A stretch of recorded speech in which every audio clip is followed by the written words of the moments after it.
Bienvenidos a Orígenes de Roma y Comienzos de la República, presentado por Marcela Caballero del tercer trimestre cuatrimestre de Ciencias Sociales em, de la asignatura Historia Antigua.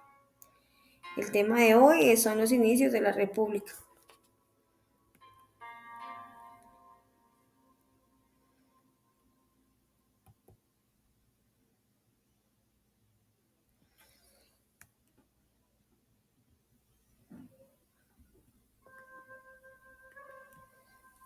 Hablaremos de mitos y leyendas funcionales de Roma.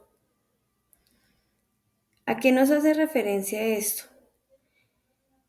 Los romanos contribuyeron a un origen mítico que le otorgaba el prestigio, la identidad y la legitimidad frente a los pueblos del Mediterráneo. Principalmente encontramos leyendas.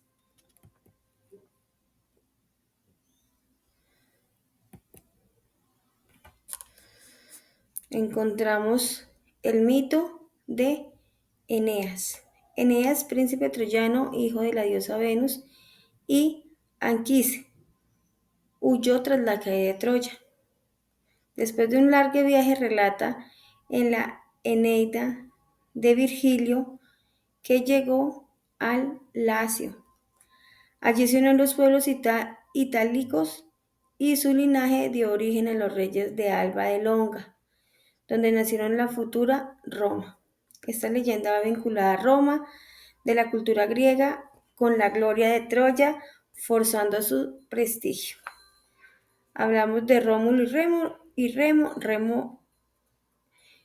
Fueron unos gemelos, hijos de Marte, y de la Belta del Rea de Silva.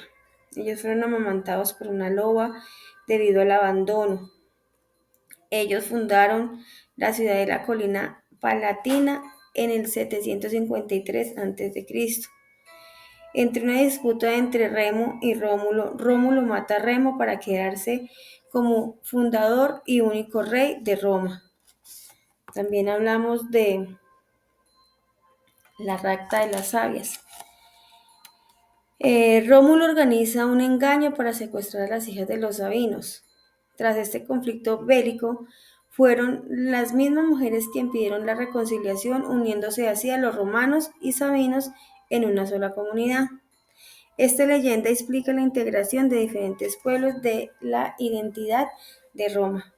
Otros relatos también nos hablan de los 7 reyes de Roma, como Rómulo, Numa, Tulio, Anco Marcio, Tarquino Prisco, Servio Tulio y Tarquino el Soberbio. Aparecen en las tradiciones como personajes semilegendarios que forzaron las instituciones políticas, religiosas, sociales de Roma. Aquí en este dibujo encontramos la representación de cada uno de los grupos ectogénesis y las migraciones. Cuando hablamos de este tema, la población de los latinos se formaron por la mezcla de la población de itálicos, como los latinos, los sabinos y las samitas, como influjos en etrusco y los griegos. Los latinos fueron un grupo predominante en el área de Tíber, donde surgió Roma. La interacción con la migración del Mediterráneo y el comercio favoreció la diversidad étnica y de cultura de la ciudad.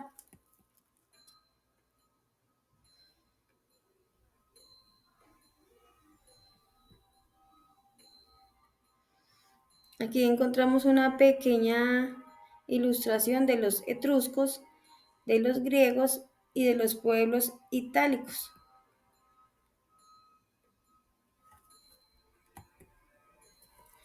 Cuando hablamos de la influencia cultural, hablamos de los etruscos, que los etruscos llevaron a Roma los aspectos religiosos, los ritos urbanísticos, trazando ciudades y cloacas, y con símbolos de poder como fresca, la toga púrpura. Cuando hablamos de los griegos, ellos influenciaron en la mitología, el arte, la arquitectura y la escritura a través de las colinas de la Magna Grecia en el sur de Italia. Roma adoptó el modelo político y cultural helénicos. Cuando hablamos de pueblos itálicos, aportaron la lengua latina, estructuras sociales basadas en clanes y contribuyen a la agricultura y a la guerra. También hablamos sobre la arqueología y evidencia material. ¿A qué se refiere eso? A restos en el Palatino y en el Foro Romano que muestra asentamientos del siglo X a.C., confirmado por la ocupación continua en las zonas. Cabañas de la Edad de Hierro halladas en el Palatino que corresponde a la época de los primeros pobladores latinos. Evidencias de las murallas de necrópolis y objetos cotidianos que pertenecieron comprobaron la interacción cultural con los griegos. El descubrimiento de la cloaca máxima y templos tempranos que reflejan la transición de una población agrícola, política y religiosa. Cuando hablamos de el comienzo de la República, hablamos del colapso de la monarquía 509 años antes de Cristo. Roma fue gobernada por reyes desde la fundación de 753 a.C. hasta la caída de Tarquino el Soberbio, que fue su última monarca etrusco. Su gobierno tirano y la violencia de Lucrecia por parte de su hijo Sexto Tarquino provocaron una revuelta de liberación por Lucio Junio Bruno.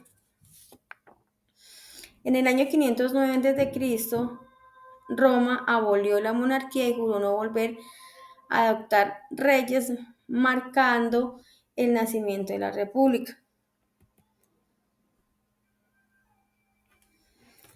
Establecimiento de las instituciones republicanas. En ese tiempo se dividían como en 4 grandes grupos, que encontramos los cónsules, que eran dos magistrados elegidos anualmente para dirigir el gobierno, y los ejércitos. Estaba el Senado, que era el Consejo de Ancianos, que ejercía gran influencia en la política y en la administración romana. Encontrábamos la Asamblea Popular o comitas, era reunión de ciudadanos que aprobaban leyes, elegían magistrados por medio de votos. Y estaba la magistraturía menores, que era pretores, que era la justicia, censores, que eran censos y moral, los ediles, que eran las obras políticas y mercados, y los custodiores, que eran los de la finanza. También encontramos los conflictos internos y de lucha de poder. Entre este tema, entonces eran enfrentamientos entre patricios, que eran aristocráticos, y los plebeyos, que eran pueblos comunes, conocidos como luchas de órdenes. Los plebeyos exigían igualdad política, social y economía. Secesiones de la plebe abandonaban la ciudad en señal de protesta. La creación de la magistraduría, de los tribunos de la plebe, y el acceso progresivo a los cargos públicos y a los derechos civiles. Por otro lado, teníamos la expansión territorial y guerras, que durante el siglo de la República Romana se enfrentaron a pueblos vecinos, los latinos y sabinos, que fue la consolidación de la hegemonisis en el Asia; etruscos, que fue una guerra que aseguraba la independencia de Roma; y los samnitas y los galos, duros conflictos que expandían el control de Roma en Italia. Este proceso sentó la base de las futuras expansiones mediterráneas. También encontramos el desarrollo de la legislación y la justicia. En el contexto de la lucha de órdenes se promulgó la ley de las 12 tablas, 451 a 450 a.C., que fue el primer código escrito en Roma. Recogía las normas sobre las propiedades familiares, los delitos y los juicios. Posteriormente se desarrolló el derecho romano, considerado como uno de los mayores legados de Roma a la civilización occidental. Bueno, esto es todo. Espero que haya sido un tema de su agrado, un tema fácil de entender. Es un tema muy importante, un tema que tiene mucho, mucho, mucho que aprender, mucho que interpretar, mucho que analizar.